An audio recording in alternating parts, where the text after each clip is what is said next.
Okay, welcome. We are live on the SOSCAST special Tuesday afternoon edition. Lot going on. We had to do a Tuesday show. Okay, welcome to SOSCAST on Valuetainment. This is where finance meets romance, the sexiest financial podcast on the planet.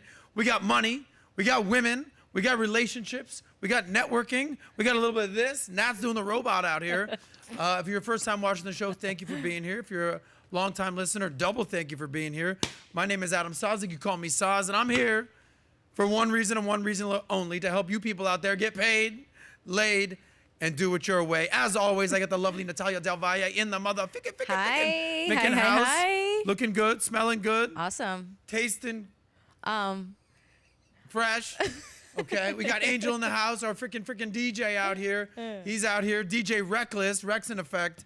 But a lot going on in the world right now. The reason that we're doing a Tuesday episode is because this Thursday, we're doing a live PBD podcast episode here at our live event studio right here, featuring none other than Rudy Giuliani, former mayor of New York City, and Dave Rubin, talk show host, pundit, and all-around swell guy, and myself and the Biz Doc. And you never know what kind of celebrity guests are going to be here with PBD. You never know. But a lot going on in the world today. Excuse me if we're going rapid fire. Is that okay with you, Nat? Yes, let's do it. We got rapid fire. Here's some topics we're going to be covering today. The latest on Andrew Tate and his brother Tristan Tate. We all know that they were freed from prison on house arrest. Our good friend Pearl, who I'm going to defend over here, got into some hot water with someone she had on her show recently, the white supremacist who loves Jews. Loves Jews, Nick Fuentes. He loves us so much. Yes. BenShapiro, speaking of Jews, we got some Jew-on-Jew hate crime. BenShapiro calling me out, calling Fresh&Fit out, looking at me with condemnation, judgment. It's like, Ben, relax, bro. We get it. You're conservative, okay? But, you know, now you're coming at me. We don't need any of that. We got some of the worst financial advice you'll ever hear in your life. We got the worst girlfriend ever. Yikes. Break up with her immediately. You will tune in for that. We got judging men. Is it okay to judge men by how their wives look? Angel, you're doing a great job. You can know that this man can close. His wife is way hotter than him. Way to go, buddy. And then we're going to talk a little bit of Nat's favorite topic. She's the female Jordan Peterson over here. We're going to get a little tranny with you. I want to talk about trans activist Dylan Mulvaney taking women's jobs. Taking women's jobs. So a lot to cover today. So forgive me if I'm going Speedy Gonzalez over here. But Nat, before we get started, what's on your mind? What you thinking? What you got? What do you need the people to know?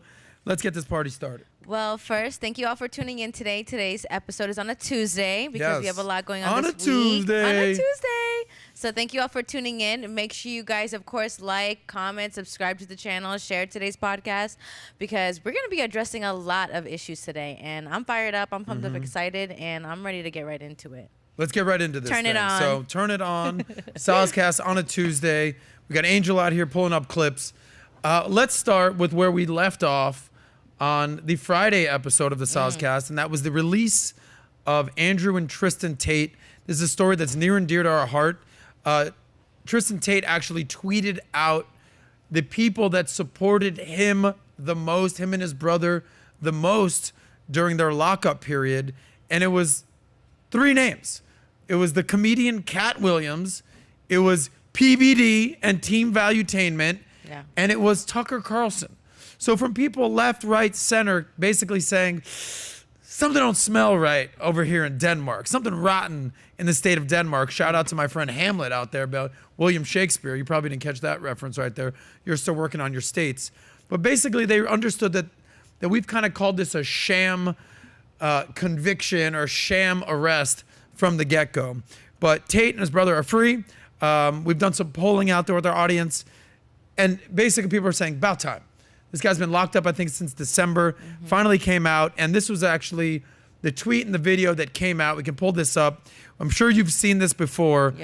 Play that video of Tate just pacing around in his house. I'm sure just happy to be free. If we can make that video a bit bigger. Happy to be free, pacing around. Everyone's probably seen this video by now. After being locked up in jail who I think wrongfully accused, wrongfully locked up.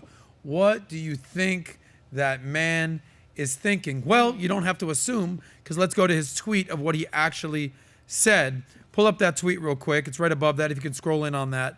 He basically said, go ahead. Since last year, I've been 24 hours locked down, no yard time, pacing a 3-meter cell with zero electronics or outside contact. Absolute clarity of mind, real thoughts, real plans, vivid pain. 1 hour home and I can't stand my phone. Some habits die hard. We must defeat Shaitan. Locked up 3 months, pacing. Pull that clip up one more time. He's basically saying people were wondering how he was tweeting. It wasn't him. Scroll down a little bit.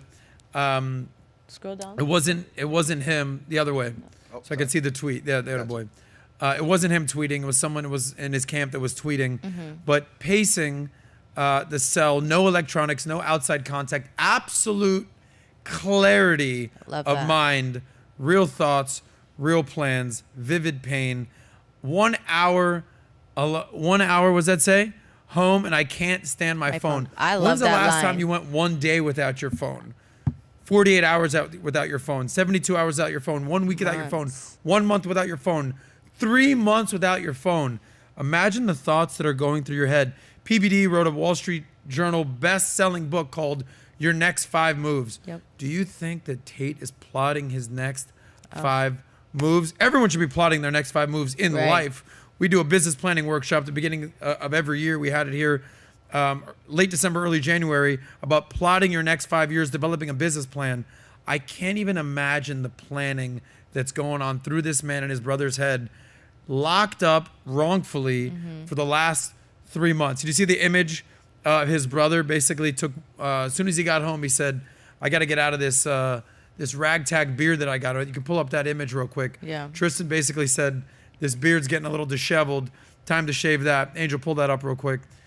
It's just an image of that. Yeah, scroll in on that. So he was looking real Wolfman-esque. Wow. He's back to looking clean cut. By the way, if you watched the Friday episode, we saw that our lovely friend Brody basically, came on and shared some personal stories that I think that she has been holding in for quite some time about Tristan, whether you are a fan of Tristan and Andrew or not. They had a relationship. Right. It was, I think very bold of her to come out and say what she had to say. Right. And we all took positions on that, but I've been very clear that I think these guys have been wrongfully accused. Here's a couple little quick stats for you. In custody since December 29th, they were arrested on human trafficking, rape, organized crime, along with 2 other Romanian women. Tate's communications director, quote unquote, this is the reason that they were actually allowed to leave jail and go under house arrest. He said they are not a flight risk. They are not a danger to public safety. They therefore won their appeal and they were replaced their detention time with house arrest. Now they are on house arrest until April 29th. So what are we, April 4th at the time of this filming right now, so until the end of the month. Andrew Tate still, quote unquote, I maintain my absolute innocence and teams like mine cannot lose. Okay, for 3 months he's been plotting, scheming, thinking about what's going on right there. Tate's story has circulated the globe so much that the longest running show, I don't know if it's still the long running show or if it's The Simpsons or South Park. I don't know if it's The Simpsons. South Park, we all know what South Park is, did a parody of Tate. Let's see if we can pull that up real quick. Of what they had to say, make that larger. And this is South Park's parody of Andrew Tate on South Park. Let's hear that. Hey, you guy. You did not harass the ladies. Well, I wanted strippers, not prudes. You want to talk big man, huh? You want to be big man? Whoa, okay. I think I need to explain something to you, okay? Look, I'm just trying to combat the messages that the liberal left is putting out to young men about their male instincts being toxic. The you talking?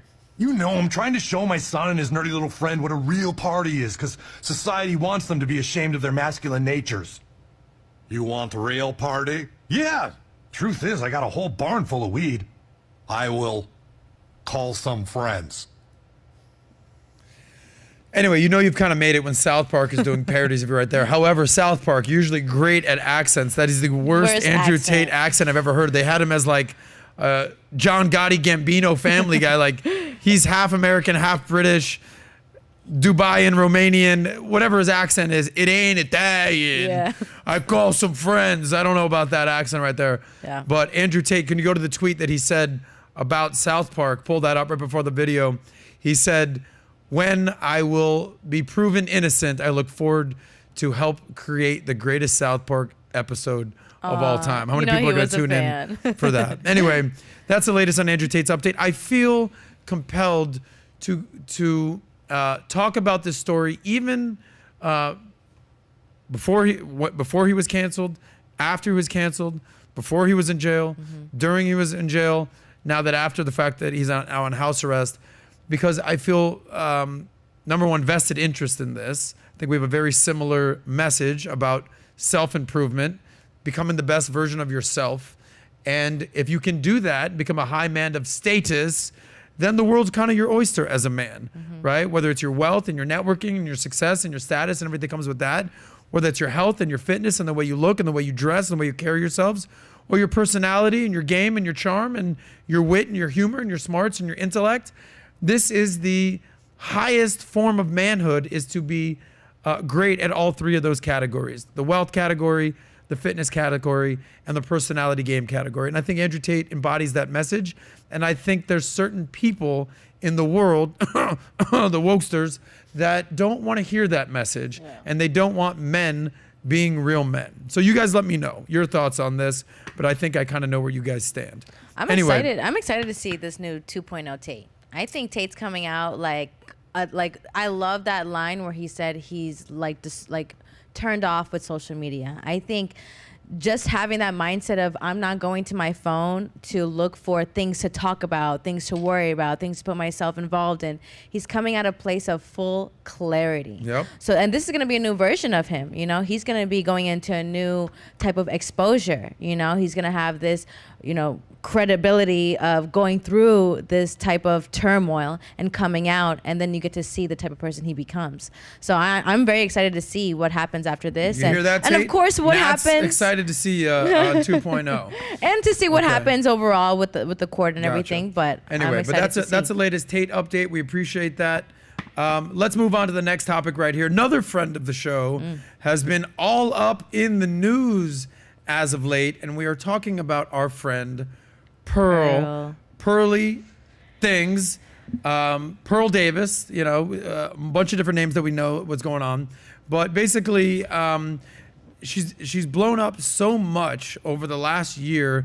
Business Insider just did an article on her. If you can pull that article up, Angel. As Andrew Tate languishes in jail, this article is obviously prior to him being released on house arrest. A new celebrity anti-feminist creator is filling the gap. Unlike him, she's a woman. So we all know that we're a big fan of Pearl. Right. Here's some highlights that's going on. So before Tate, it was Kevin Samuels that was sort of the face of the red pill. We all know our friend Rolo. Then it became Tate, Fresh and Fit, obviously over the last handful of years. But Pearl, I remember meeting Pearl a year ago. A year ago this month, she had like 50,000 subscribers. Now she has 1.3 million subscribers and counting, rose to absolute fame because there was a void in the relationship, red pill, dating, manosphere space, and the void was filled by a woman. Also, we have other friends like Ali Drummond, Rebecca, even Janelle, that basically voice their opinions on these types of subjects. But Pearl has proven to be quite the voice and quite the opportunist in this type of category. Here's some of the highlights of what they had to say about the Business Insider article about our friend Pearl, and then also some of the hot water that she's been in. So basically, despite criticism from other creators, Davis told Insider she does not think that she's a misogynist. If you're not familiar with Pearl or Pearly Things, she hosts a show called The Pregame. She's based out of London, from Chicago initially. She's making a ton of dough, and she still has her dad managing her money. We talked about that on the show. She's 26 years old. Highlight, 26 years old. Shout out to her. Her YouTube audience has grown 50% in the last 3 months since Tate was detained. Tate's last show was with her and Brittany Renner in London. That was in late December, a couple days before Christmas, a couple days before his arrest, December 29th. She's increasingly been nicknamed the female Andrew Tate, so anyone that's familiar with Pearl understands why, including by critics will consider her the latest celebrity misogynist. She hosts a podcast called The Pregame, where Davis debates and criticizes feminists, praises Tate's teachings, and presents herself as a rare champion for the male point of view. A female defending the male point of view. Unlike Tate, Davis does not consider herself a misogynist. I don't think Tate's necessarily a misogynist. I think you can advocate for male rights and male improvement without disdain for women. There is a balancing act that you can play with that. She, quote unquote, says, I do not hate women. That's what Pearl says. I am a woman. That's kind of ironic right there. Instead, she argued the criticism over her work is the inevitable backlash now that finally there is a form of media that advocates for men. People don't understand this, is that she has a very close relationship with her dad. I think she has 5 brothers that basically she gets along with very well. She's basically just arguing from their point of view. She's basically sick of hearing men get shitted on by feminists and wokesters and liberal agenda, let's say. And she's like, I've got brothers, I've got a good dad. Not all men are a piece of shit. She also says, a lot of you guys out there talking about the women are ready for this, brace for impact, ladies, are shitty wives. She said in a recent video, you don't cook for your man, you belittle him, you nag him all the time, you don't treat him like a man, all right? And you basically disrespect your man. And she asked the question, are Western women typically good wives? You guys let me know. Are Western women still capable of being good wives? I happen to think some are. A lot are located in the Midwest. A lot are located in small towns, little villages, little pueblos out there in New Mexico. Out here in Miami, slim pickings out there. A lot of what we call here for a good time, not a long time type ladies. Unless they, are Natalia Del Valles of the world, where they can, kind of do a balancing act. Yeah, wave to the crowd out there. Basically, she says that unmarried women get pregnant, and it is 99.99% of the woman's fault what happens right there. She grew up in Chicago in a 10-bedroom home. Holy shit, a 10-bedroom home. Her family's got some money. Holy shit. Pearl, you've been hiding that from us for a little while. Her mother was on the board of directors for UN Women USA, and her father was an entrepreneur. Basically, we all know basically what Pearl stands for. She's basically advocating for men in a world where women basically like to call men misogynistic and basically toxic, and some men just want to be men. She says, quote unquote, men are discriminated against in society by the legal system and feminists at large. We all know that women initiate 70 to 80% of divorces. 90% of the time, the courts rule in favor of women. And she basically is just sort of tipping the scales of justice in men's favor. So,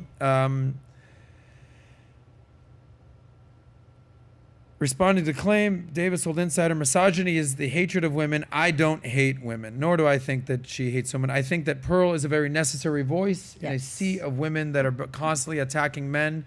And I think that she's very necessary for the world. I think so too. If there's anything that we stand for here is that open dialogue, discussion, debate, disagree without being disagreeable.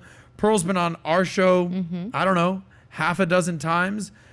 Here on this stage, back on the old set, she's been on Jedediah, and she's actually genuinely a sweet person. Yeah.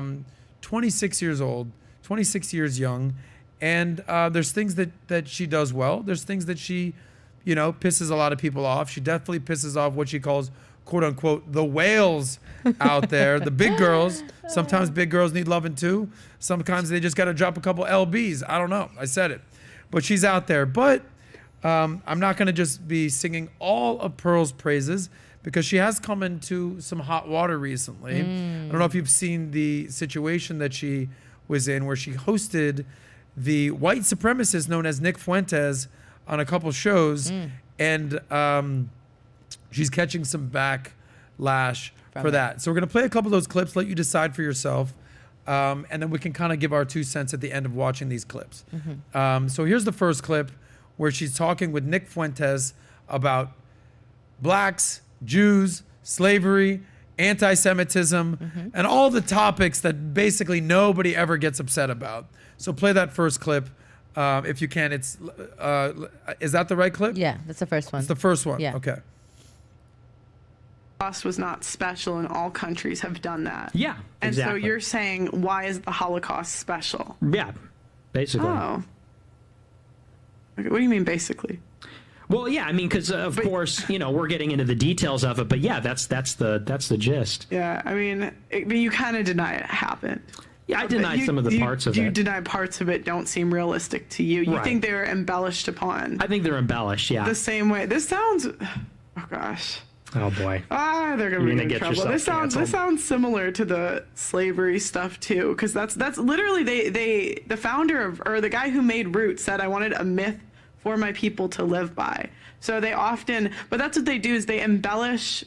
And I'm not trying to say it wasn't horrible, it was. Right. But they want to make it like more horrible so that they can control people.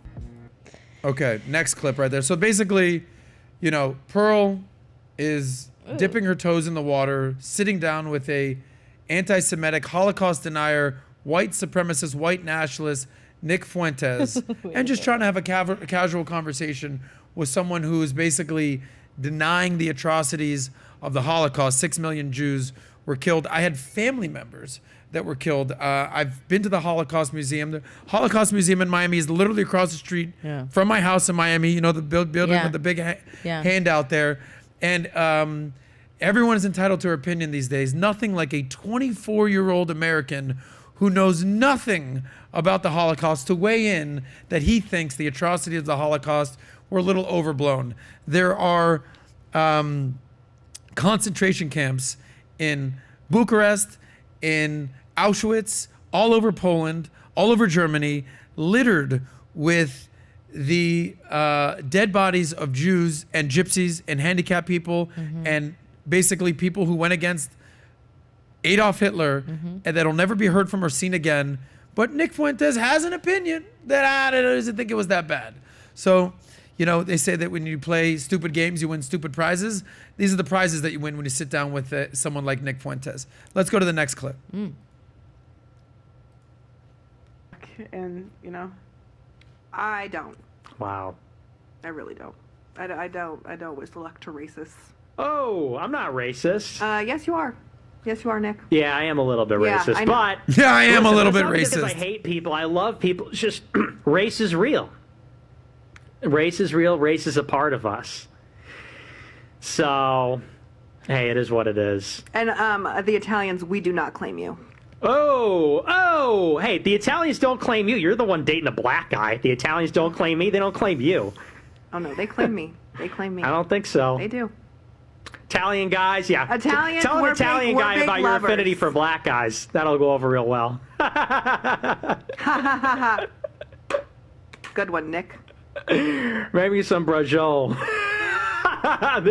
There's some Italian No, for but you. I will make my black boyfriend some of that. Ugh, wow. You don't know any better. Yeah, it's just sad. I think, here's what I will say. Don't cancel this guy. Let him keep talking. Yeah. I'm an advocate for shining a light on idiocy. So, look, you're sitting down with somebody who judges groups of people, okay? When you're like, all blacks are this, all Jews are this, all whites are this, all Mexicans are this, that's a very dangerous predicament to be in, okay? And this is somebody that Kanye West has aligned himself with. And that's a very tough needle to thread when you're Kanye, because he's like, love the anti-Semitic stuff that you had talking about, Nick, but I'm just going to look the other way about the black stuff. So if there's anything that we can say about Kanye, is obviously no fan of Jews, but loves blacks. So how do you advocate for someone like Nick Fuentes that basically is like, ugh, black people, ugh, can't believe it. It's like, how do you I think it's just congregate around that? I think it's not even so much what they're having the attitude about. I think it's more so just the way of like behaving, like that whole mindset of like, okay, maybe I don't hate the same type of people as you, but I understand that feeling of like hating a specific group of people. So I think maybe that's where they feel like they relate, even though not necessarily on the same things. It's just the way it's structured. I think they agree with, which, I mean, everyone's entitled to their own opinion. So, you know, you're more than welcome to do that. I think what you got to be very careful is when you have those type of controversial guests on and you agree on certain things, you have to do a very good job explaining yourself. Because you can see that clip from Pearl and instantly be like, ugh, you know, this, you know, have an opinion about her and you don't know anything about her. It is kind of a real tough thing that she did say, you know, both of them, because with history, you know, there's proof that, you know, Holocaust took place and slavery took place and they're both horrible things, you know. So to kind of downplay it, to kind of get your point across can offend people. And, you know, for the right reasons. You know, you've had family that, you know, did pass away from the Holocaust. So, you know, people who maybe have more of an immediate relationship with that whole experience, they take a lot of offense to that.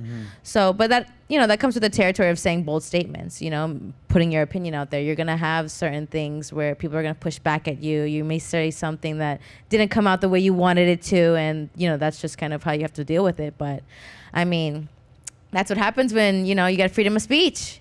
You have the freedom to say what you want. Yeah. And I'm okay with that. So look, here's my message. I think at the end of the day here, a lot of people out there are trying to cancel Pearl now. Yes. Or call her a racist, or basically say, you know, that she is taking advantage of people, or she has a lot of black people that work for her that are basically up in arms about this. I get it. This is my opinion now. I think Pearl is a good person. I do not think that she's racist. Yeah. She has not shown us anything like that. I think she's a person that is open to sitting down with anybody. But sometimes when you're open to sitting down with anybody, you get sat next to somebody that is going to make you look very bad. Okay? Nick Fuentes is asked to be on Valuetainment multiple times. Yeah. Multiple times. We said, do we really want to give this person a platform? We're not anti-giving him a platform. We're just not pro giving this person a platform. I'm not ruling it out. You know, I think it would be hypocritical for us to say we would never have him on a platform. That's not what I'm saying whatsoever. It's just, are these the conversations that we really want to have with somebody? Correct. And the lies and the peddling of myth truths that are out there. So I'll tell Pearl this. She's 26, okay?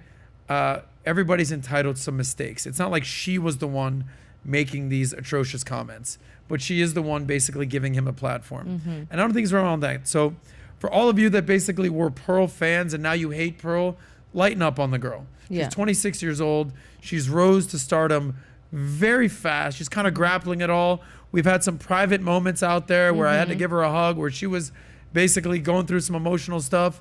She's young, she's learning, and she'll get better. I guarantee you that. She is somebody that has a thirst for knowledge, that is inquisitive, and generally has a good heart. I'm saying that for somebody that sits with a whole host of people from all along the political and social economic spectrum. Right. So I'll also say this to Pearl. Sometimes you just kind of need to stay in your lane. Yeah. You know, they say that the riches are in the niches. Pearl, you're killing it by talking about relationships and red pill concepts and feminism. Maybe you don't dip your toes into slavery. Just yet. Anti-Semitism. White supremacy. Maybe that's not for you. But if it is for you, just be prepared for that backlash. Right. But just to be abundantly clear, I like Pearl. I support Pearl. I don't think Pearl's a bad person. Correct. Everyone's entitled to some mistakes. And as a Jew, and as somebody that loves black people, I will say that I think Pearl is a good person, and I don't think she's in the wrong here. And I will defend Pearl to people that want to say otherwise. That's just my opinion, and I'm sticking to it. Anyway, moving on to the next story. Speaking of Jews, speaking of Jew-on-Jew crime, there's a situation out right now where BenShapiro is calling out Adam Sosnick, yours truly, host of the SOSCAST, and our friends Fresh and Fit. So BenShapiro took to his show recently to do a reaction video, watching a video that I did with Fresh and Fit not too long ago, basically reacting to a comment of when Myron from Fresh and Fit, my question to him is when men should get married. And BenShapiro had some very strong feelings and some indignation and some contempt for yours truly. So let's play the video right now with BenShapiro basically calling out me and our friends. In today's day and age, you shouldn't be getting married until you're at least 35. That was my next question for you. As a man, what age should you consider getting married? So I have, this is my thing that I tell guys. Yeah. I think 35 years old, had slept with at least 50 women, 100K per year, you're in shape, and you got 6 months to 1 year of savings. All right, done. I got to get married. I've done all that. That's easy. Here's the Republic right there. So that is a recipe for a terrible marriage, by the way, guys. Waiting until you're 35 and have slept with 50 women, that is a terrible recipe for marriage by every available data point. It turns out that you are much better in terms of getting married if you get married younger, if you do not have a wide variety of sexual partners. All the stuff about, being in shape and having money and all the rest, you should try to do that generally speaking. But this notion that you wait until you're 35, you've already made a bevy of mistakes that have shaped your character and made you much more rigid as a person, and that you should have had a basis of comparison in terms of sex of dozens and dozens and dozens of women. No, the data do not support this, and it's stupid. I say all. Okay. So let's just kind of break down what BenShapiro called us out for, and maybe what I agree with and what I disagree with from our friend BenShapiro. By the way, this clip aside, you're not going to find a smarter, more intelligent person, book smart, social smart, economically smart than BenShapiro. What I will say is BenShapiro has not been out there in the dating scene. He hasn't been out there in the quote unquote real world like most guys. So there's a very limited knowledge pool when it comes to depths of his knowledge when it comes to being out there in these streets. Let's just leave it like that. So basically, Myron from Fresh and Fit says you should wait till you're 35 years old, slept with 50 women, you should be in shape, making 100 grand a year, and 6 to 12 months of savings. So just keep in mind here, BenShapiro, quick fact check, he's probably 40 years old. Can you just get his age real quick? Let's see. I'm assuming Ben is right around 40. He is 39. Okay, he's 39, so about to be 40 years old. So BenShapiro has been married since he's 24 years old. He's got 3 kids. So basically, BenShapiro has been off the market, okay, since basically Obama got sworn in. Okay, in 2008. The world has changed significantly with the advent of social media, dating apps, what's going on in the world, social media, everything that comes with that. BenShapiro is sort of a dinosaur when it comes to the current dating market. He was born and raised in LA to a very conservative, ultra-Orthodox Jewish household. Someone that was basically born and raised in Miami. I have friends left, right, center, Jews, Catholics, Christians, Muslims, Hispanics, Latinos, Haitians. I've seen it all. BenShapiro was married at age 24. I know a lot of Orthodox religious Jews that were also married very young. Here's where I'm going to disagree with BenShapiro on. I say this all the time. The happiest guys I know, have experienced life to the fullest, have tested the waters, been around the block, have test driven many a cars, if you know what I mean, and at that point have seen it all, tall, short, dark, blonde, brunette, up, down, left, right, and understand, okay, cool, I've got it out of my system, time to start a family. Some people may agree with that, some people may disagree with that. That is my opinion. Cool. Here's the problem, what happens when you get married in your early 20s, like BenShapiro. who comes from a very rich family. Number one, you usually have no money. Number one, you have no semblance for what happens in the real world, and you're forced to grow with your wife, and you have no clue how the real world works, and you're kind of learning as you go. And the only wedding I've ever been to in my life where there was a cash bar was my friend's wedding when he was 26 years old, because he didn't have enough money to basically pay for an open bar. I'm just saying, when you're that young, you don't have money for the finer things in life, like an open bar at a wedding. That's just my opinion on that. So there's a famous saying in the manosphere community: pursue success, don't chase women. What kind of success do you think you have when you're 24 years old and you get married? Very few people can accomplish that at age 24. Obviously, I think you need to know yourself and be comfortable with yourself as a man before you bring your issues into somebody else's life. Okay? I have a question on that. Yes. You know, I know 24, you're young, you don't have life experience, I get that. But wouldn't you also say, with how media and how the world, everything has basically sped up, why can't that age become the new age where men are becoming more responsible and well prepared out in the world? You know, like getting married at 24 and having the kids and doing all that, that also ages you. You get experience from the kids, you learn to be a father, you learn to be a husband, like you kind of start to get that real world experience without necessarily aging. So I don't know if we want to continue to say 35 and 40 a man becomes, because with technology today and the exposure of the things we have today and the speed of things today, why can't that number, you know, go down? Why can't we have expectations for a gentleman maybe not be 30, maybe the new number be 28? You know, I'm just thinking with, like, you see someone like Ben Shapiro, who is very well versed. He is young, he has kids, he has a family, he's successful. Like, it's possible. It's maybe not your every average guy, but I don't want to shy away from the possibility of men stepping up and being prepared for certain tasks and life experiences because they're younger. Like, I don't want gentlemen who feel like if they're 27, they do want to get married and have kids, like, oh, we have to wait till 30 because that's the age that men really age and are ready for. You know, you have technology that can get you the information that you didn't back then. So I think as much as we want to push older, yes, men get better as they age and et cetera, I don't want to also shy away from the possibility of men doing those things at a faster rate with where we're at today. All right. Well, you know, I'm going to respectfully disagree with my lovely friend That's Natalia okay. That's right okay. here. And you know, we might see different on this. And you know who else sees different on this?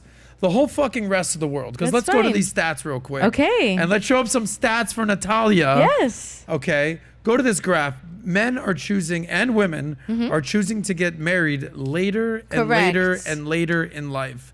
Because... But that's not good. Well, you know, numbers, you know... Okay. Facts don't lie. Facts don't care about your feelings. Can't argue with numbers. Here are the actual numbers. Pull that graph up real quick. So can we punch in on that a bunch?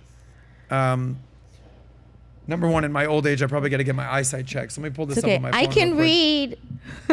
Estimate median age of Americans at their first wedding in the United States from 1998 to 2021. So in the year 1998, the average age of marriage, a man was 26.7 years old. A woman was 25. By 2010, that number went up to women being 26 and men being 28. Now in 2023, well, they only have it up to 2022, men are now 30.6 and women are 28.6. People are waiting longer and longer and longer to get married. Why, you say, people are waiting longer?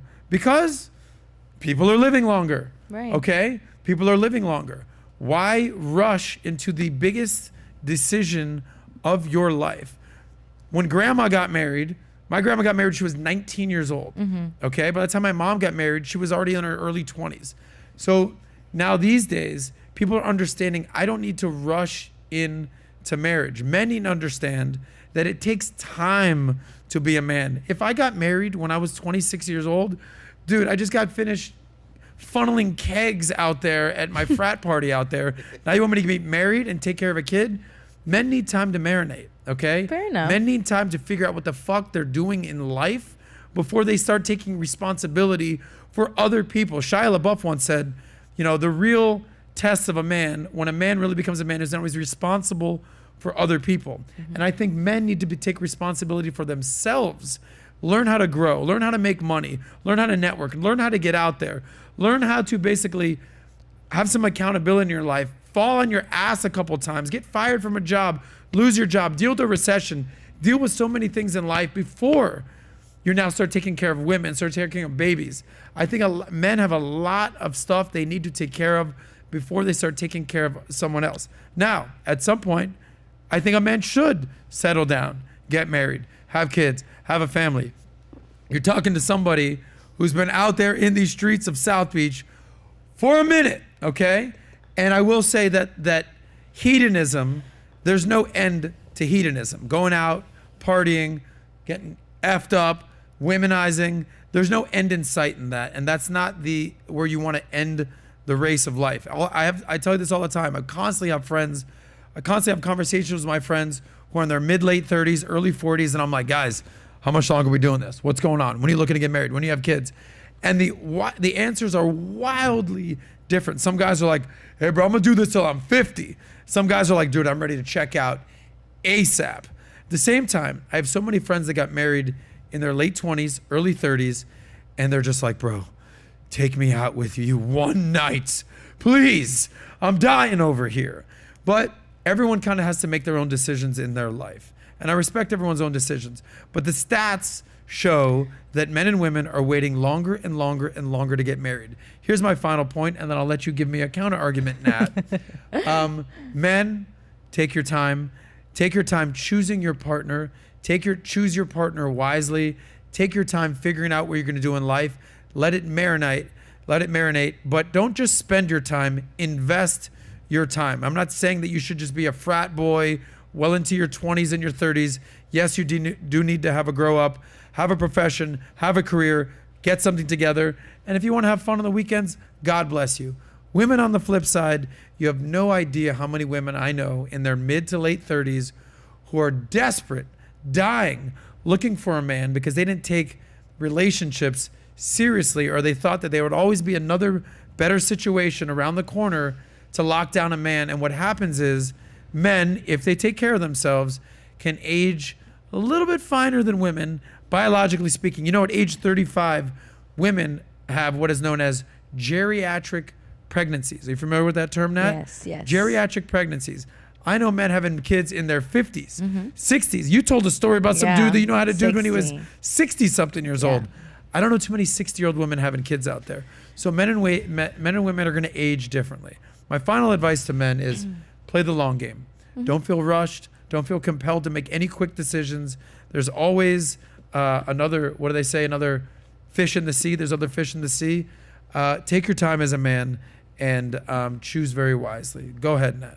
I actually agree with you. I don't disagree with you. All I'm saying is, why can't those things happen a little bit faster?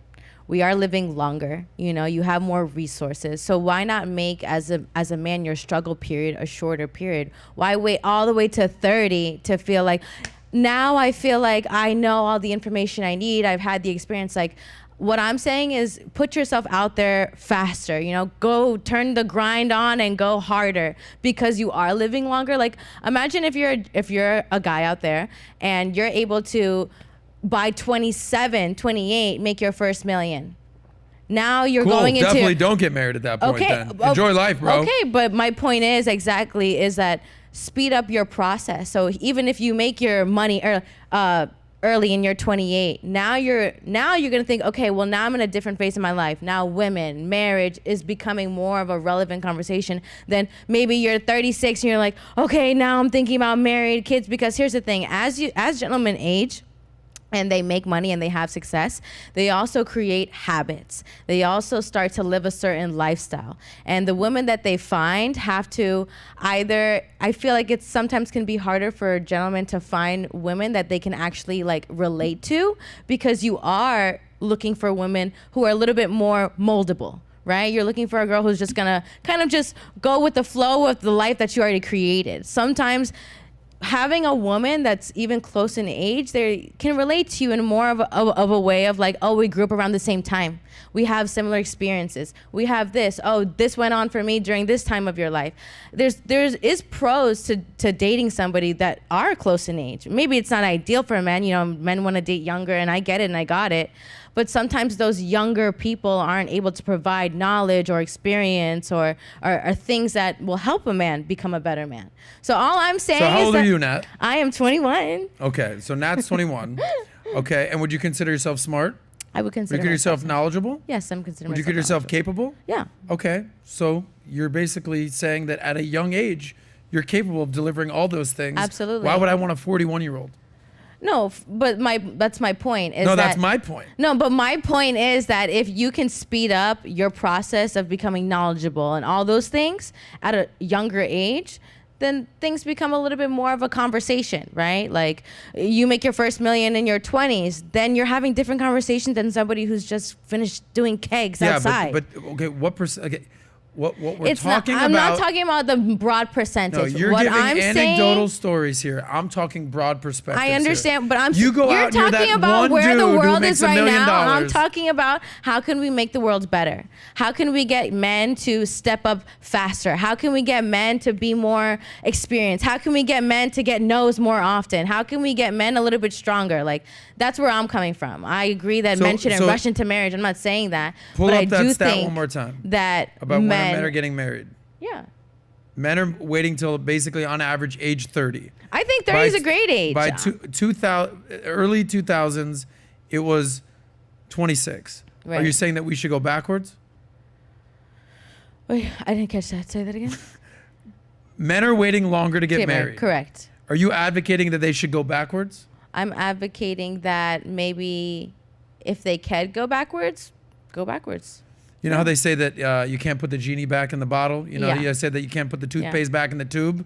That's what you're trying to do right now, baby girl, and it's not going to happen. All I'm saying is that if guys can also, like, here's the thing, is that we're also pushing out that guys in their 20s, they're not good guys. They don't know what they want. They don't want to get married. They don't, and it's not all men are like that. Guys in their 20s don't know shit.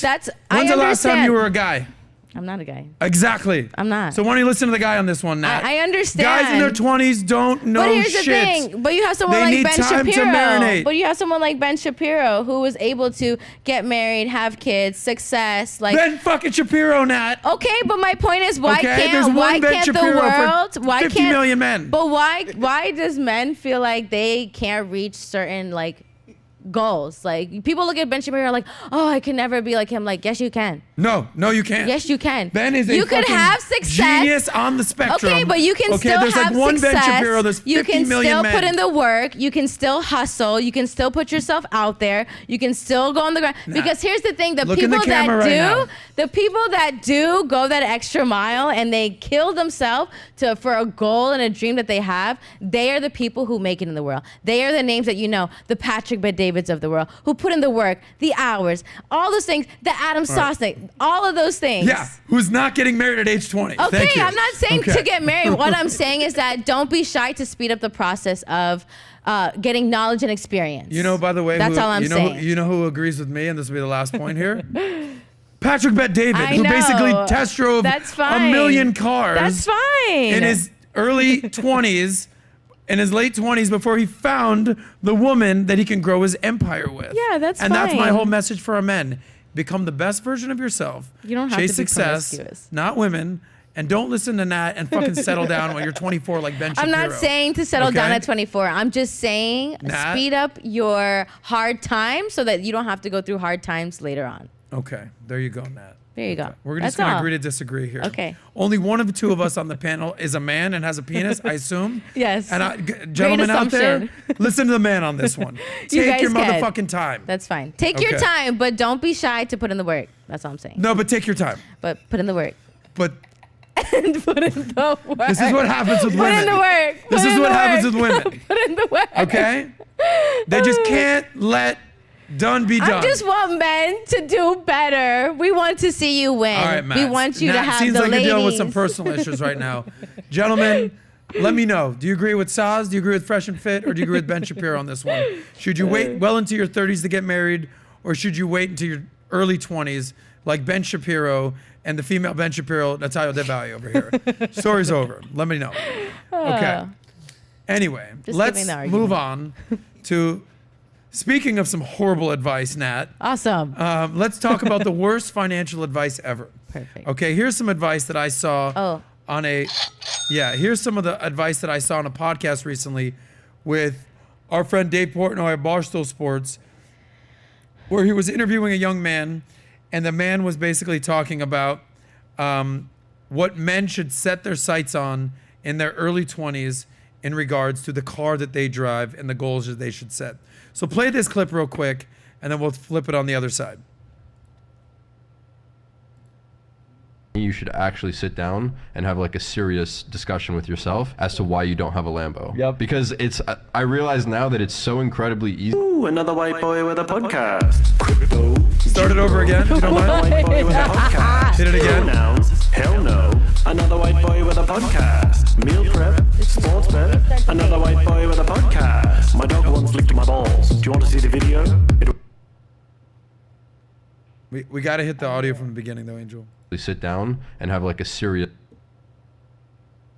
And you don't have a Lamborghini, you should actually sit down and have like a serious discussion with yourself as to why you don't have a Lambo. Yep. Because I realize now that it's so incredibly easy. Ooh, another All right, white gotcha. boy. All right. The point is With this. a podcast. The guy's basically saying if you're 20-something years old and you don't have a Lamborghini, sit down and figure out what the hell's going wrong in your life. This, to me, is very dangerous, shocking, dystopian advice. Okay? By the way, just quick fun facts on a Lambo. The average Lambo costs $200,000 to as much as $500,000. The monthly payment on a Lambo is $3,000 to $5,000 a month. That is rent. I was gonna say that is a mortgage payment right Sounds like there. rent. Okay, so I often, obviously I'm not a big fan of spending all your money on cars. Cars don't measure success; they actually measure in depreciation. But here's some goals in your 20s that you should prioritize before prioritizing having a Lambo. How about this? Finishing school, finishing a trade, starting a career, having a specialty, okay? Eliminating debt, basically eliminating having student debt. Save that money, have an emergency fund, have a cushion, open up a Roth IRA, a 401k. How about get some health insurance? How about save for a down payment on a house? How about be in shape, be a productive member of society? How about do all those things before you put driving a Lambo on the top of your list? Once you do all that and you can afford a Lambo, motherfucker, go for it. Side note, we also found out that a Lambo or a sports car are not the types of cars that women are the most attracted to. We found out on a recent episode that the type of car that women are most attracted to is what? Pickup trucks, Nat. Thanks for paying attention. Pickup trucks, okay, are the car that women are most attracted to, not a Lambo. Daddy in a truck. Daddy in a truck. So by the way, the Lambo should not be the goal. It should be a byproduct of reaching your goals. Right. Once you've developed a career, developed a mindset, riches are in the niches. Once you improve, once you save money, once you invest, once you have a 401k, a Roth IRA, have index funds, have mutual funds, start buying some crypto, have some Bitcoin, have some diversification out there, have some health insurance, have some life insurance in your life, have an actual financial plan together. Once you do all that and you're like, hey, by the way, I've done all that and I've got some money, sure, let me go rock a nice sports car. More power to you, bro. But if you're doing all that, and if you haven't done any of that, but your whole priority is driving a Lambo to impress people, to keep up with the Joneses, homie, the repo man is one phone call away, okay? So, by the way, you always see, it's always the people who say, my goal is just to make money. My goal is just to make money. My goal is just to make money, that have a very, very dismal downfall. Those are the Sam Bankman-Frieds of the world. Those are the Bernie Madoffs of the world. The people who say, I want to deliver value, who I want to basically do my part in the world and be a business person that delivers value, those people are basically irreplaceable. And those people are delivering commodities and values to society that have sustainable business models. And they're not just doing it because they want to make money. Sure, we all want to make money, but what are you doing to make the money? That's my question for you. So here's this kid out there basically saying, this is the whole FOMO, get rich quick mentality that is driving young people, that microwavable hustle, fucking get rich quick, bro. How do you not, you're 25 years old. Why don't you drive a Lambo at this point? This kid is basically feeding the beast in that. And I think that is unhealthy for society, okay? Once you've reached all those goals that we just talked about, when you want to just drive a fancy sports car and you want to drive a Bugatti or a Lambo, okay, and you want to have a Ferrari, cool, go for it. But I know so many people out there that are broke as fuck, live with their mama, but they're driving a sports car. And we see this all day, every day in Miami, and it's not a good look for you. And they're doing it so they can develop a facade that they have success when they don't actually have success. So this to me is very dangerous advice and what I would call some of the worst financial advice ever. And he's basically calling out 20-year-olds saying, you're a loser because you don't drive a Lambo. Let me tell you, life is hard enough as it is.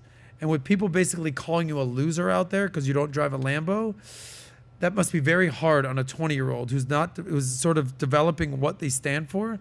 So to you guys out there, I empathize with your situation. You're still trying to improve. You're still trying to save money. You're still trying to make it in your career. You're still trying to get game. You're still trying to pick up women. There's a lot of things that you should be working on. And rather than improving and building it brick by brick by brick and having a solid financial foundation, and rather than having a solid social foundation, having friends and people you can rely on, he's basically saying your number one aspiration should be driving a Lamborghini. And to me, that is very toxic. And I think that you should be developing so many other skill sets as a man before prioritizing driving a Lamborghini. So all you guys out there who are basically saying, I feel like shit because I don't drive a Lamborghini, I feel your pain, brother. There's so many other things that you should prioritize ahead of that. And don't look down on yourself because you're not driving a Lamborghini. Your time will come. That's right. That's my rant. Love that. Good job. Do you agree with me on this one or no? Yeah, I agree with you. That's terrible advice. If you're working to get a Lambo, you are very shallow. Like, there has to be more to you with the work that you're putting in. I think if you're able to afford a Lambo, that should be kind of, like you said, a byproduct. When I see people with Lambos that I know are really successful, usually they're older. The younger ones driving Lambos, I'm like, is it rented? Can you really afford it? Is it going to get repoed? So, I agree with you. I think you should have bigger goals. Again, this kind of goes back to if you're able to make money like that at a younger age, you should experience and invest in the things that you talked about at that younger age so you become more well off as you get older. Thank you, Nat. All right. We got a couple more stories today. We're wrapping up. We're trying to go rapid fire out here, deliver some value and some of that tainment to your friends at home. By the way, if you haven't subscribed to Valuetainment Money for the SOSCAST, we do this multiple times a week, delivering value and some tainment into your world. Give us a sub, give us a follow, and tell a friend. Yeah. If not, your mama's a hoe. She's not. Okay. No, she is. She's not. If you've watched the show multiple times and you haven't subbed yet and haven't liked the video, your mama's a hoe. Well, she did have you too, so keep that in mind before you say that. Tell him that your mama's a hoe. My mom is not. Not your mom. Your mom's lovely. Okay. But you've watched the show multiple times. You haven't liked and subbed. Mom's a hoe. Okay. Here's a controversial topic that's happening right now about good-looking dudes with ugly wives and what that tells about them. So the podcaster Tyson Smith out there recently took some fire basically saying he wouldn't hire somebody with an ugly spouse or an unattractive spouse. Have you heard this story yet? Yes. Oh, this dude don't play. I kind of Because like it means they can't close. Instead, that he would hire an ugly guy with a hot wife because it means he knows how to sell himself and close. Let's play this clip and we'll give you our 2 cents on the other side. Don't hire a salesman that has an ugly girlfriend. Now, I paid a lot of money for this advice, and I'm going to give it to you for free. But if somebody wants to work with me, and I go on their Instagram, and I see that they have an ugly boyfriend or girlfriend, I know they aren't a closer. Your spouse is the biggest deal you will ever close in your life. And if you can't close on unattractive women, I know you can't close big deals.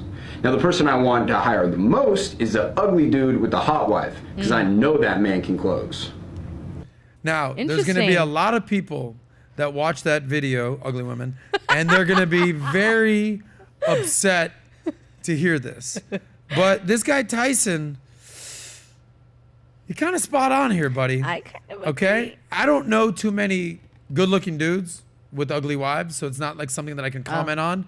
But when you do see them, you're like, well, what's going on? Yes. Why, What buddy? happened? Do you not know your worth? Do you not know like kind of what you got going? Something's up here, bro. Yeah. But I do know a bunch of dudes that aren't exactly how you say good looking in the face, that have some hot wives. Yeah. And these dudes, they got confidence, they got swag, they know how to sell, And they got money. they know how to close, they know how to make money, they can spit game. Yep. They got a lot going on that a hot girl goes, come here, you ugly little motherfucker. I'm gonna marry your little ass. You got some game going on right there. that's And so those are the funny. types of guys you gotta hire. That's so funny. So this guy, sometimes they say that the truth hurts. And this guy hurt a lot of people right here. Yeah. But sometimes you kind of got to say, that dude knows what he's talking about. By the way, there's a song out there that this reminds me of. I don't know if you can pull up the lyrics, but Angel, there's a song. We can't play the music. It sucks that we can't play the song on YouTube, but there's a song. I love my 50s and 60s music. We know. My Elvis, my Johnny Cash, my Beatles, my Rolling Stones. Love that stuff. Buddy Holly. And there's a song, Jackie Wilson, can't be remiss with that. James Brown, the list goes on and on. But there's a song out there by an artist called Jimmy Soul. You're not going to know the artist. You might not be familiar with the song, but it goes like this. If you want to be happy for the rest of your life, never make a pretty woman your wife. So from my personal point of view, get an ugly woman to marry you. And he basically sings a whole song about advocating for marrying an ugly woman. Wow. And there's an interlude in the song right here. So here, read these lyrics right there, Nat. So if you want to be happy for the rest of your life, never make a pretty woman your wife. So from my personal point of view, get an ugly girl to marry you. And scroll down to the next line where it says a pretty woman, what? A pretty woman makes her husband look small and very often causes his downfall.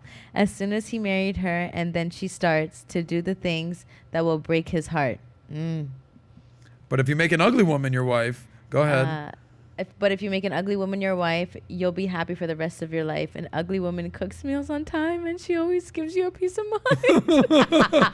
Don't worry, Nat. We're not going to put you in that ugly category. Open up those lyrics one more time, because there's one part of the song that is hilarious. Can you punch in on that so I can see it? What is it? Jesus, my eyes are getting worse. Yeah. Which one? Don't let your friends say you have no taste. Go ahead and marry her anyway. Though her face is ugly, her eyes don't match. Take it from me, she's a better catch. Scroll down a little bit more. There's a part of the song right there. Punch in on that part. Say, hey, man, where it's sort of like an interlude where a guy comes in and goes, hey, man, Hey, I saw your wife the other day. She sure is ugly. He goes, yeah, she's ugly, but she sure can cook, baby. And the guy goes, yeah, all right then, buddy. Anyway, there's a song out there advocating for making an ugly woman your life. Don't be ugly, Now, this ladies. to me is obviously a joke. It's sarcasm. They're kind of pulling the wool over your eyes here a little bit right now. But here's the biggest question: is how they say happy wife, happy wife. Happy the wife, question happy is wife? happy wife, ugly wife. I don't know about that. I don't think an ugly wife is the answer here. No. I think that at the end of the day, you need attraction to your wife. Now, is attraction and beauty the number one thing that you should be looking at? I don't know, because I think if you marry a 10, that's going to come with a lifetime of headaches and heartaches, and you're never going to, a hot woman like that, very hard to deal with. You want a loyal 8, okay, or a loyal 9, or a loyal 7 with a hell of a personality who can cook. We all know that. Yeah. Our friend Donovan Sharp says that there's 4 F's that every man should be looking for in a woman, and that is they fit, feminine, friendly, and faithful. Okay? At no point is ugly woman on that list. Yeah. So our friend Tyson Smith basically says he wouldn't hire a man with an ugly wife, but he would hire an ugly dude with a hot wife. By the way, go to the clip for this guy Tyson. It's so funny here. The internet always wins. Go pull up that clip real quick. Which one? The same clip you just used. Scroll down. Yeah. I exit out of it. Hold on. You exited out of it already? Yeah. Pull up Slack then real quick. See if you can pull up that article, E-Bombs World. If not, we're going to have to move on. You got it? So funny if you see this thing real quick. Okay, scroll down a little bit. Scroll down. Tyson's employees realizing they were hired for being ugly. That is so funny. And punching on our buddy Russell Westbrook's face, just kind of like, huh? You hired me? Why? I know my wife looks good, but you're trying to say that I'm ugly? That is so funny. I don't know. That's my 2 cents out there. That's funny. I kind of agree. I agree. I think there's value in having a beautiful woman on your arm, especially if she is smart.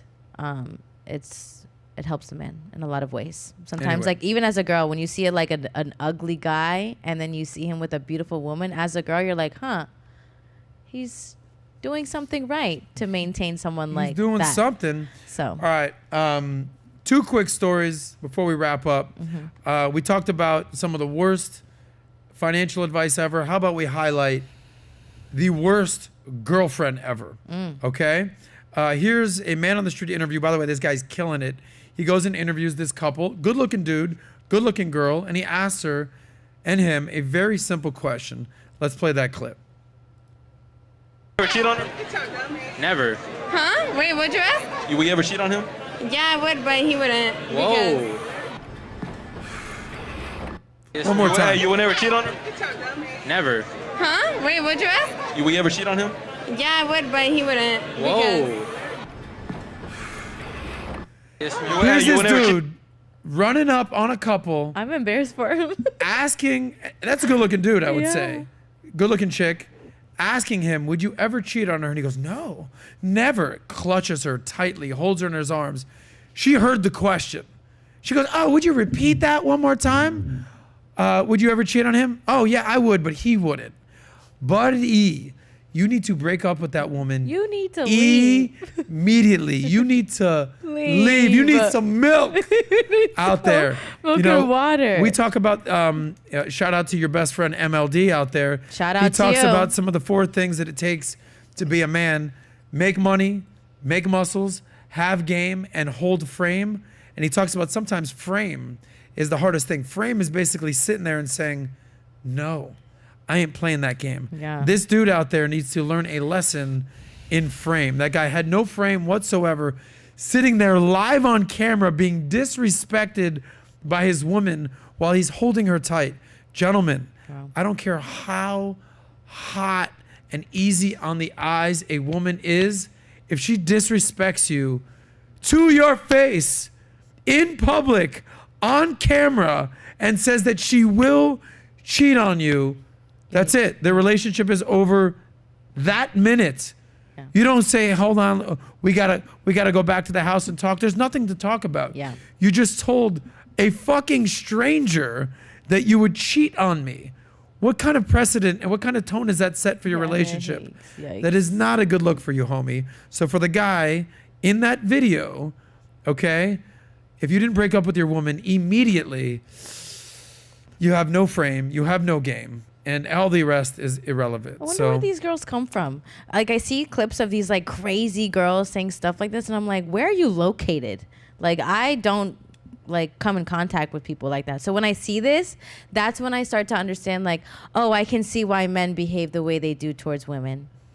Because when you have women like that, I'm like, yeah, no, this is not a good look. No bueno. Yeah. All right, last stories that I think Nat, this is going to trigger you a little bit. So trigger warning to Nat. Trigger. Are you familiar with who this guy Dylan Mulvaney is? Yes. You've seen this guy Yes. or girl or it trans? I don't know. I don't know what he, she, they, them. I don't know what to call somebody these days. Ugh. But I think it is a man who has transitioned into a woman now.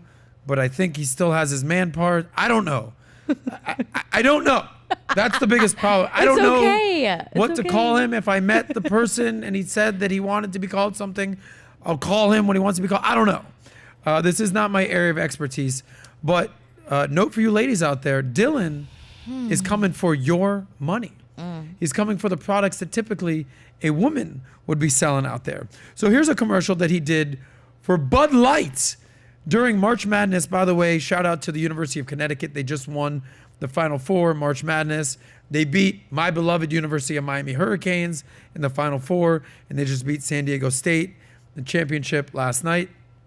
But Dylan Mulvaney was handpicked to be the face of the beer that men love Bud Light to be the face and the spokesperson for Bud Light. Bud Light has handpicked Dylan Mulvaney, the trans woman activist, trans man, to be the face of Bud Light. So let's cue this commercial up for someone who admittedly knows nothing about basketball. Okay, play this commercial that he was so gracious to film right before. Hi. Impressive carrying skills, right? I got some Bud Lights for us. So that is a man. I kept hearing about this thing called March Madness, and I thought we were all just having a hectic month, but it turns out it has something to do with sports. And I'm not sure exactly which sport, but either way, it's a cause to celebrate. Pause. This is your commercial, Bud Light, of a trans person talking about it's March Madness. I mean, this is like the best time in sports. And it's basically saying, I don't even know what this is all about, but I heard it has something to do with sports. So here I am collecting a check from Bud Light, and I'll just do my thing, dress up as Audrey Hepburn for a second, and continue the commercial. This is shocking to me. This month, I celebrated my day 365 of womanhood, and Bud Light sent me possibly the best gift ever, a can with my face on it. Check out my Instagram story to see how you can enjoy March Madness with Bud Light and maybe win some money too. Love ya! Cheers! Go team! Whatever team you love. Whatever team you're on. Okay. Love ya. Okay. Break a leg. You know they had to pick her. That's just or so him. cringy. They had to pick someone like that. First off, women don't even drink beer like that. No woman drinks a beer and is like, women don't do that. So they had to pick someone like that would fit the character and fit the generation and fit the agenda to promote this. Why alienate millions of men that just want to come home, crack open a beer, with him on it, watch a game, and not think about anything and just chill out for a second and hang with the homies? Saturdays are for the boys type vibes. Now you got trans activist Dylan Mulvaney, the face of Bud Light. What are you doing, Bud Light? Yeah. Why alienate your audience to appease the LGBTQ community for something that they're not even interested in drinking? This makes no sense to me. You know what it But is, so though? that's enraging men. But you know what I think is going to enrage women more than that? Let's throw a clip, or there's another Twitter clip of some of the brands that Dylan Mulvaney is now the spokesperson for. Oh. And let's see which one you get upset with the most. Make this bigger right now. So here's his tweet. I already can see it. Okay. Ew. So here Dylan Mulvaney is the new ambassador face for these brands. So here are the companies that they are ambassador for: Bud Light, Walmart, Old Henriksen, KitchenAid, Arizia, Mac, Tampax, and Native. Which one of these? Show these pictures. Wow, okay. Native? Damn, What is Native? Native? It's a brand of like vegan. Okay. I like Native. Of those brands, Pardon me. which upsets you the most as a woman, if I can call you a woman? Can I still call you I'm a a woman? 100%, Okay. no doubt. Okay, no doubt. No doubt. Which of those brands upsets you the Well, most? immediately Tampax. and How then- about fucking Tampax? Because, you know, Yeah, I'm no very rocket confused. scientist over here, but I'm pretty sure that Tampax are tampons For when women. women have their period. Yeah. As a woman, how do you feel, I feel- that a trans person is the spokesperson for periods? I feel offended. These type of like cross promoting to promote men promoting what women are doing. It's like when you guys roast me like women don't give men advice. It's the same thing. Like men should not be promoting tampons. Like what are you promoting tampons for? Like I don't understand that. It's like making fun of like, hey ladies, like get your tampons. Like first off, girls don't even talk about their tampons like that. Girls are not like that's what it means. It's like Girls don't do tampon talk? no, we don't do tampon talk. That's not like a conversation we have. But for me, like whenever I see these brands attach themselves to people like this and campaigns like this, to me, I'm thinking, oh, your company's dying. Oh, you need something new. It's like the Hershey thing. We saw what happened on Hershey's Hershey's. dying. Yeah. Yeah, we got put a trans person on there. And then it makes me think, don't you think as a trans person, they're also using you? Don't you feel used? Like, oh, they're putting me on here because this is the the woke culture. This is the hot new thing. That's why they're using me. They're not using me because I'm an actual woman. They're not using me because I get my period. They're using me because I just fit the agenda of what we're trying to push. Oh my gosh. Anyway, and then Native. So this upsets you. It does upset me, especially Native, because I love Native as a brand. So when I see that, I'm like, you guys are also part of this process of pushing the agenda just because it fits what's going on. It's very sad. And, you know, shout out to all my real women out there. We appreciate you. You ladies, we help the gentlemen and the world get better, you know. So just keep in mind, don't let these things and these types of people confuse Well, here would be you. my last point. And it sounds like we are coming down hard on the LGBTQ plus community, which we are not. Right. And I'm going to tell a quick little story. But it's not my story. I'm going to give my best rendition of Dave Chappelle's story. Oh. Have you seen Dave Chappelle's latest? I don't know if it's his latest, but he did his stand-up special, The Closer. You've seen this. Yeah. You have to do it in the accent. Where he basically goes, Do the accent. I'll try to do my best, accent. where he tells this story about the LGBTQ community. And it's a perfect metaphor of what's happening right now. So this is Dave Chappelle's story. So Dave Chappelle's story about the LGBT community driving in a car going on a road trip. And he goes, this is how I would see this car ride going, okay? So in the car, driving the car is most likely the G's. The G is probably driving the car because it's usually a man. It's a gay man, gay white man, and they know how to drive, and they're doing their thing in the car, and they're driving the car. And sitting shotgun, you got the L's. So the L's, they're sitting shotgun. And everybody loves the L's except for the G's. So the G's, basically, you follow me on the alphabet here? You can do the math here? Yeah. So the G's will do some condescending things to the L's and be like, well, I wouldn't wear that. They'll do little jokes like that, kind of digging at the L's. In the back seat, you got the B's. And the B's are pretty annoying to the L's and the G's because the B's are back there and they're just like, I don't know what's going on in this car, but I'll fuck anybody in this car right here. I'm down for whatever, okay? So you got the G driving, you got the L in shotgun, you got the B just kind of hanging out in the back seat, ready to down to clown. And then looking outside, peering outside the back right window, you got the T's. And everybody in the car respects the T's because they kind of have to.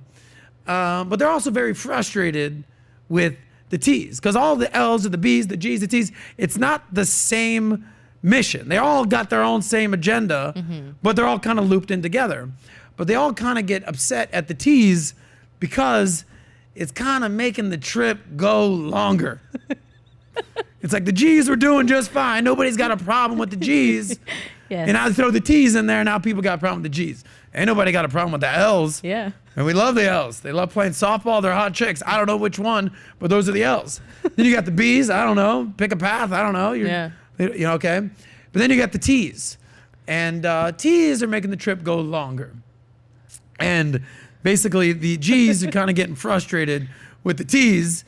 And as the story goes, he's just kind of looking out the window and basically saying, hey, can you roll the window down? It's hot in here. And the G goes, shut the fuck up, okay? Would you shut the fuck up, okay? He's like, what? I'm just a little hot. And by the way, can you pull over? I gotta go to the bathroom. There ain't a fucking bathroom for 4 states for you, you bitch. You thing, I don't know what you is, okay? So the G starts freaking out on the T's, and now you got this incident's going on, and they're driving around, and now they pulling up, they're on the highway, you got a hitchhiker, and that's the Q, and it's just some white dude in booty shorts just out there, just basically out there just being like, hey man, I don't know what's going on in this car, but I'm down for whatever. I'm questioning everything that's going on right now. So it's just so funny seeing Dave Chappelle's take on the L, the G, the B, the T, the Q, the plus, the pi sign. There's an exclamation point and thing. I think there's a Z. I think there was like a Z in there. I don't know. I think I saw a fucking decimal point at one point. I don't know. Okay? But respect to the LGBT community. Yeah. It's just, quite frankly, we all understand the G's. We get the G's. We get the L's. We get the B's. The T's. I don't know what's going on with the T's. Because the T's, there's a lot of moving parts. Literally. Okay? What's up is down, what's down is up. Things are getting tucked in. Outies are innies, innies are outies. I don't know what's going on with the T's. Oh, I don't know if you want to be called a he, a she, a thee, a they, a them. I don't know. And don't get mad at me because I don't know. Yeah. Because I'm just a straight dude living in America, trying to bang chicks. And now, I got to use identity politics. You're an I'm an M. Man. Shout out to the West Coast. Woman. So anyway, that's Dave Chappelle's bit on the T's. So I feel, okay, your pain, where Dylan Mulvaney is now stealing money from women that could be doing Tampax ads, that can be doing ads for these other companies, but now it is going to the T's. Yikes. I don't know. Maybe Sos just got canceled. Maybe I just got a bunch of new fans. I don't know. I don't really care for that matter because I don't really understand the T's. Yeah, I don't get it. I'm not a fan. Anyway. My thing is like, you have the right to do whatever you want, live the life you want to live. But as soon as you start forcing it upon everybody and you start pushing it upon everybody, that's when it becomes unattractive. And that's what I feel like is happening now with all this trans and all this stuff going on. And, I don't have any issues with the community. If anything, I think it's important to have a community for those types of people so they feel comfort and they feel like they can relate. But as soon as you start pushing it and then you're forcing people to do things just because, you want them to, I don't think it's a good look. All right. With that being said, time for the happy ending. Thank you guys for tuning in to this Tuesday special edition of the SOSCAST. Covered a lot of stuff today. Talked about Tate. Talked about our friend Pearl. Talked about some of the best financial advice and worst financial advice you could ever have. Talked about Ben Shapiro calling me out to my face. Jew on Jew crime. Can we just stop the Jew on Jew crime out there? Okay, it doesn't get the publicity as other types of crimes, but let's just chill out with that. Nat and I got into an argument about when a man should get married. Men, listen to men. Women, stop giving men advice on when they should get married. I'm not giving That's it, advice. Nat. I'm not giving you advice. Spoke when you're spoken I was to. just saying, gentlemen, You spoke when you're spoken you can to. do better. I'm just kidding. Oh, I have Anyway, super chats. Super chats and we'll wrap up. Okay, Go ahead, super Nat. chats. Let me read you guys super chats because where are you over here? By the way, thank you guys for your super chats. We're doing much better with at them. reading them. We appreciate them. Nat is getting better. Go ahead, Nat. Show them what you got. Thank you for the super chats, everybody. Make sure to like and subscribe. We'll first start off with this one for morning coffee. For Natalia, morning coffee. Love your smile and energy. Thank you. Caleb Box. Keep killing it, man. Adam, so proud of you. That's my guy. Caleb. If there's one person that I'll make an exception for, that he can do whatever he wants, get married at any age he wants, it's his kid Caleb. Oh, look at how the tables turned. There's rules and exceptions, Okay. sweetheart. I'm Well, talking rules. I'm talking He's an exceptions. exception. I'm talking exceptions. Exceptions are made for exceptional people. That's okay. That's what Most we people want in you their to early be. 20s are not exceptional. We want you to be exceptional. Keep reading the super chats, woman. Okay, you got it. Okay, he said, keep killing it, Adam. So proud of you and your team, how far you guys have come on this show. Thank you. Thank you. We appreciate that. And he sent another one. He said, fame is difficult when you're young, when you don't have enough life experience or you're being pushed by friends around you who are the wrong type of crowd, you end up looking stupid. Luciano, the world may have changed a lot since 2008, but the principles for a successful marriage have not. Darren Hilton, Adam, you defend and support Pearl. Do you defend and support Nick since they were in an agreement? I'm going to answer that. No. I don't know Nick. I'm not going to defend or support him, and I'm going to defend and support someone that I'm friends with and I know. So you have no. experience. Okay. Then we have M. Martin. Thank you for the big super chat today. I've gotten some counter social info for you. Same and similar age relationships are the reason the divorce rate is so high. Nothing in nature supports this construct. Look at procreate time clocks, for example. Older men, younger women. That's the answer. Then we have Glenn. Older men, younger women. Mm-hmm. Then we have Glenn Lawrence. That is a lot easier for a woman to tell guys to speed up the process. Again, it takes time to become someone of status. It's quick for some of guys, but sometimes it takes 12 to 15 years for their guys. And listen, I agree. Why don't you listen to the man when he says his point? I totally agree. I'm just saying, gentlemen, don't make that your standard. Like, oh, it's okay. I have 10, 15 years to put the grind in. Like, don't let that be your standard. Push yourself to beat that number. That's all I'm saying, okay? Keep reading the super chats. Okay, all right.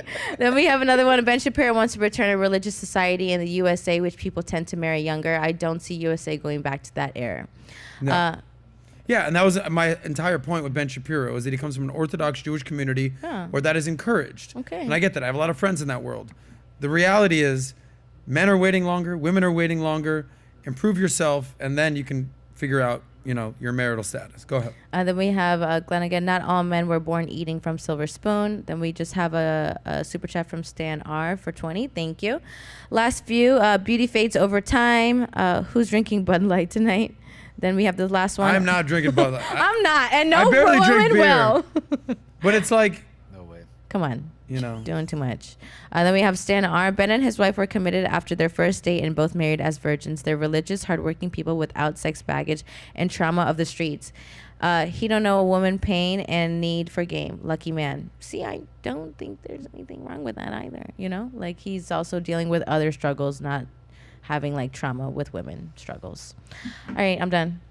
Thank you for the super chats, everybody. Make sure you guys like, comment, subscribe, share. We do everything here.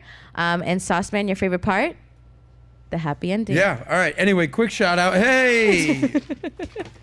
Save that money. You have no idea. I'm sitting down with Charlie Kirk yesterday, and I'm just looking through and I'm like, hey, Charlie, here's $200. He thought it was real. I'm like, here you go, buddy. He's like, what? What just happened here? I'm like, yeah, it's fake. We do making it rain. Anyway, final message. Thursday, live PBD podcast here in effect. It's going to be a massive, massive event. Not sure you heard the news today, but our former president Donald Trump was arrested, and was arraigned, and all that fun stuff. And we're going to have Rudy Giuliani and the great Dave Rubin here live at Valuetainment PBD podcast. And I'm super excited for that. And that is the reason that we are not doing a Thursday SOSCAST. Pat was like, hey, man, hope it's okay with you. I know you usually do I said, Pat, just for you, bro. I'll let you do your show Thursday night. He goes, thanks, Sos, man. Aww. Appreciate that. That's the kind of love we got over here. That's the kind of teamwork we have over here. Bros before shows. Anyway, we will be back Thursday on the PBD live podcast, and SOSCAST will be back on Friday. And if Nat plays her cards right, maybe she'll be back as well. Oh, I'm coming back. Don't worry. I'll be back forever. Anyway, enjoy the week, guys. We will see you Thursday and Friday. We out. Save that money. Save that money.